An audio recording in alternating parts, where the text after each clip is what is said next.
养生侃侃而谈，健康如约而至。我是你们的好朋友木子。相信大家都听过阳气不足，其实这是一种疾病。对于男人来说，如果阳气不足，就会使人失去阳刚之气，也会引起诸多疾病。那男人阳气不足会有什么表现呢？第一个可能会怕冷，手脚冰凉；第二个呢是经常感觉疲劳乏力，没有精神；第三个就是头晕头痛。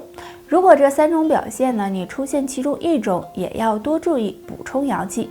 那有什么好方法呢？今天木子给大家呢推荐多吃2种食物，那就是山药和韭菜。这2种都是生活中常见的蔬菜。山药呢也属于中药材，有一定的药用价值，也含有很多的营养成分。经常吃山药能够补脾益肾，补充肾气，对激活阳气有一定的帮助。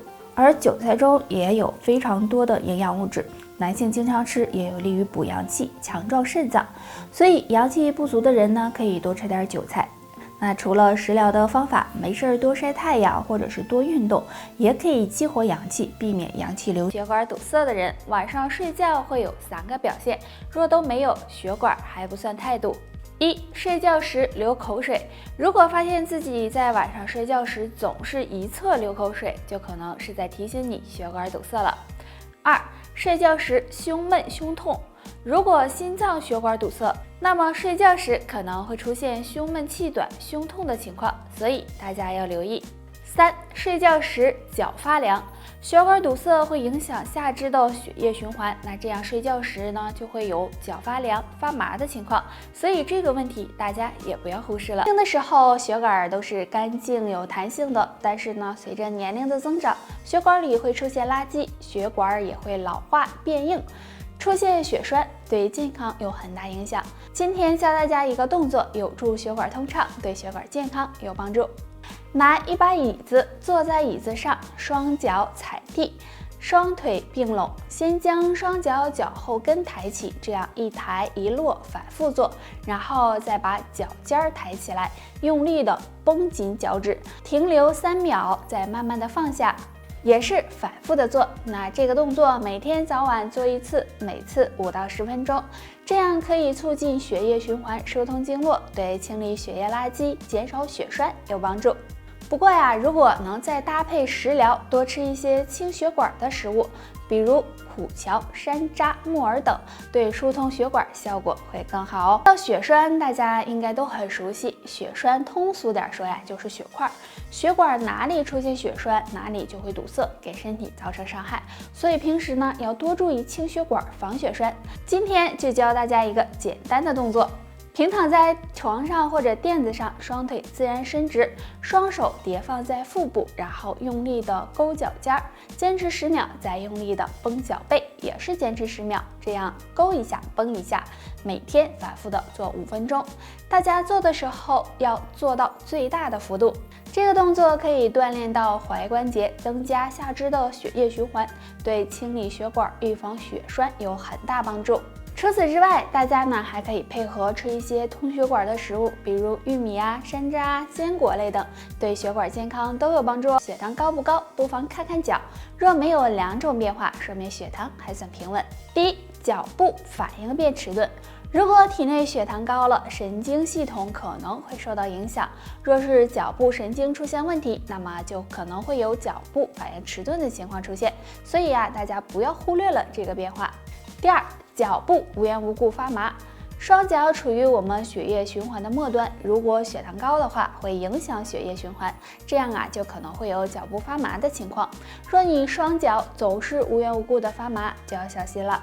那上面的这2种变化你都没有的话，说明血糖控制的还不错哦。生活是越来越好了，啥吃的都有，但俗话说病从口入，不好的饮食习惯使得很多人血糖升高，不利于身体健康。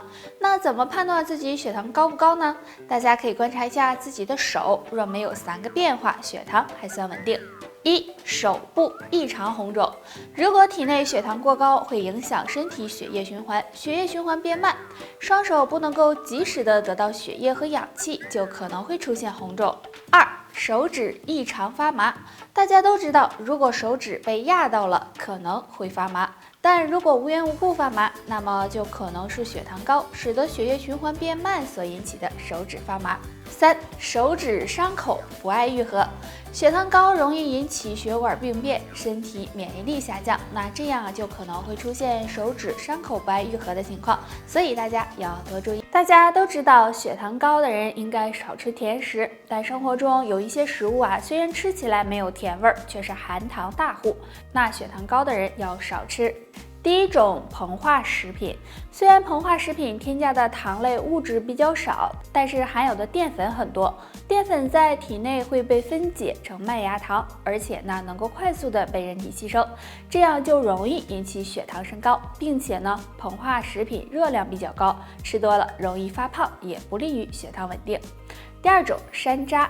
山楂吃起来比较酸，但是却含有很高的糖分，尤其一些山楂制品会在制作过程中加入大量的糖，这样糖分就更高了，如果吃了也会使血糖升高。那血糖高的朋友可以常吃一种食物，那就是苦荞。苦荞属于粗粮，并且营养丰富，其中含有丰富的膳食纤维和黄酮物质，能够加速糖类代谢，刺激胰岛细胞活动。经常用它泡水喝，有助控制血糖。血糖高的人，3种主食尽量少碰，若不当回事，血糖想降下来都难。第一种，煮烂的白粥。血糖高的人最好不要吃白粥，因为在煮粥的过程中会将大米中的淀粉分解成碳水化合物，这样很容易被人体吸收，不利于血糖稳定。第二种，面包。现在大部分面包里都加入了大量的糖分，如果经常吃也容易使血糖升高，所以尽量不要吃。如果想吃，可以选择全麦面包，不过也不可吃多哦。第3种，糯米。糯米很黏，不容易消化，而且糯米含有丰富的碳水化合物，如果吃多了也会使血糖升高，所以尽量也少碰为好。晨起决定一天血糖好坏，早起坚持2要2不要，有助血糖稳定。要坚持运动，每天早上起床后，若能坚持运动半小时，有助提高身体新陈代谢和促进血液循环，对调控血糖有帮助，能让你血糖保持稳定。要喝1杯白开水，早上起床后要保证身体有足够的水分摄入，可以每天坚持喝1杯白开水，这样有助于稀释血液，加快身体排毒，能避免血糖升高。不要马上运动，如果早上起床后马上运动，这时处于空腹的状态，很容易引起低血糖，不利于血糖稳定。不要过度赖床，因为早上4点到9点是血糖最容易升高的时候，如果你一直不起床，错过吃早餐的时间，这样就会打乱一天血糖的规律，不利于血糖稳定。得了，就叭叭到这儿吧，大家还有什么问题可以给我留言，下期见，拜拜。